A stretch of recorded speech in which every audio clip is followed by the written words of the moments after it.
how 3 countries are hosting one World Cup and why it's chaos. Imagine planning a wedding. Now imagine that wedding is happening across 3 different countries, with 16 different venues, 48 teams, and 3.5 billion people watching. Oh, and FIFA is the wedding planner. That is essentially what is happening at the 2026 World Cup. And somehow, against all logic, it might actually work. Here is everything you need to know. Let's start with the basics, because this genuinely has never happened before. The 2026 FIFA World Cup will be hosted by 3 countries simultaneously: the United States, Canada, and Mexico. Together, they submitted what FIFA called the United Bid, and in 2018 they won the hosting rights by a comfortable margin. On paper, it sounds brilliant. 3 massive countries, enormous stadiums, massive fan bases, guaranteed money. In practice, the question everyone should be asking is, how on earth does this actually function? Let's talk geography first, because this is where it starts to feel a little chaotic. The United States alone is roughly the size of Western Europe. Canada is even bigger. Mexico sits at the bottom of the 3, sharing a border with the US. We are talking about a combined landmass that spans thousands of kilometers from north to south. A fan traveling from a group stage game in Toronto could theoretically need to fly to Los Angeles for the next round. That is not a short trip, that is a holiday. So how did FIFA divide it up? 16 stadiums were selected across the 3 countries. The United States got 11 of them. Mexico got 3. Canada got 2. Here is where it gets interesting. FIFA did not just randomly scatter games across the continent. They grouped stadiums into rough geographic zones to try and make travel somewhat manageable. The idea was that teams and fans would not constantly be bouncing from one end of the continent to the other between matches. In theory, this works. In practice, it still involves a lot of airports. Now let's talk about the stadiums themselves, because this is genuinely impressive. The venues selected include some of the largest and most iconic sports arenas on the planet. MetLife Stadium in New Jersey, just outside New York, will host the final. It holds over 80,000 people. AT&T Stadium in Dallas, the Rose Bowl in Los Angeles.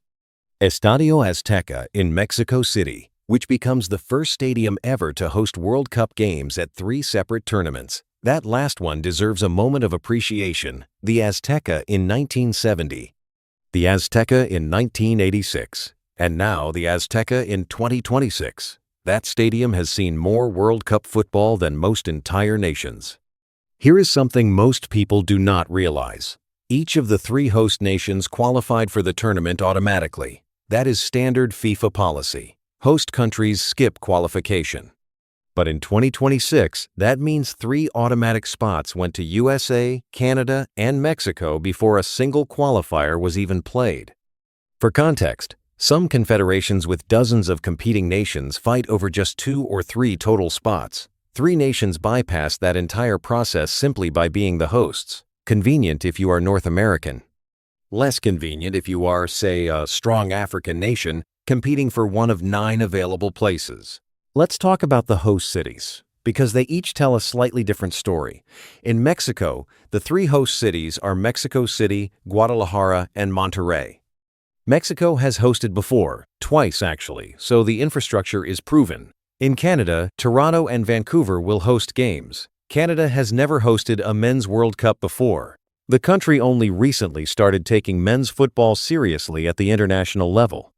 And in the United States, 11 cities were selected, including New York, Los Angeles, Dallas, Miami, Seattle, Boston, San Francisco, Kansas City, Philadelphia, Atlanta, and Houston. The U.S. hosted in 1994 and broke attendance records that still stand today. They know how to do this part. Now here is where the chaos label becomes completely justified. Logistics. Think about what it takes to run a normal World Cup in one country. You need coordinated transportation networks, unified ticketing systems, consistent security protocols, shared broadcasting infrastructure, and a single government making decisions.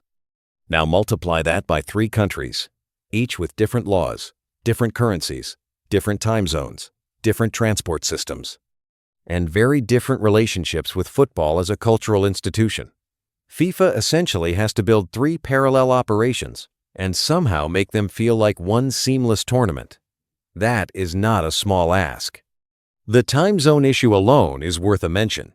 Games being played in Vancouver, Canada, will kick off at very different local times than games in Miami, Florida. The U.S. spans multiple time zones. Fans watching from Europe trying to follow their national team could have games starting anywhere from early afternoon to late at night, depending on where in the continent the match is being played. Broadcasters have to figure this out across every single group stage match. It is a scheduling puzzle that makes your head hurt if you think about it too long. And then there is the border crossing issue.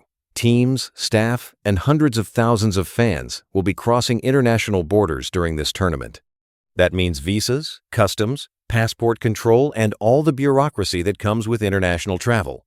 FIFA and the 3 host governments have been working on streamlined entry processes for ticket holders, but the sheer volume of people moving between countries during group stage and knockout rounds is genuinely unprecedented for a single sporting event. So why did FIFA actually choose this format? The honest answer is money and politics, dressed up as progress.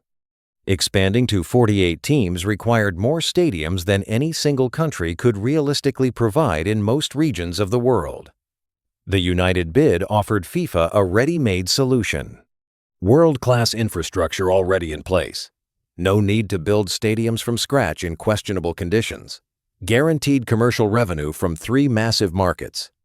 And a diplomatic win for football's growth in North America ahead of the region also co-hosting the 2028 Olympics. Here is the thing though. For all the legitimate chaos, there is a version of this that actually works beautifully. North America has some of the best sports infrastructure on the planet. The stadiums are enormous and modern.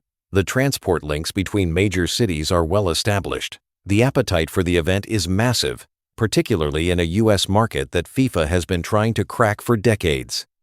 If this tournament lands well, it does not just succeed as a World Cup. It potentially transforms how football is perceived across an entire continent. So we started by asking how 3 countries can possibly host one World Cup. And the honest answer is, with extreme coordination, a lot of flights, and the kind of logistical effort that makes organizing an Olympic Games look straightforward by comparison. It is ambitious to the point of being slightly ridiculous. But football has always been slightly ridiculous. That is part of why we love it. The real question is not whether it can work. The real question is whether, when the final whistle blows at MetLife Stadium in July 2026, anyone will even remember it felt chaotic, or whether all they will remember is the football. If you want to understand every other format, rule, and system behind the 2026 World Cup before it happens, subscribe, because there is a lot more to explain, and we are just getting started. And do not forget to like the video. See you.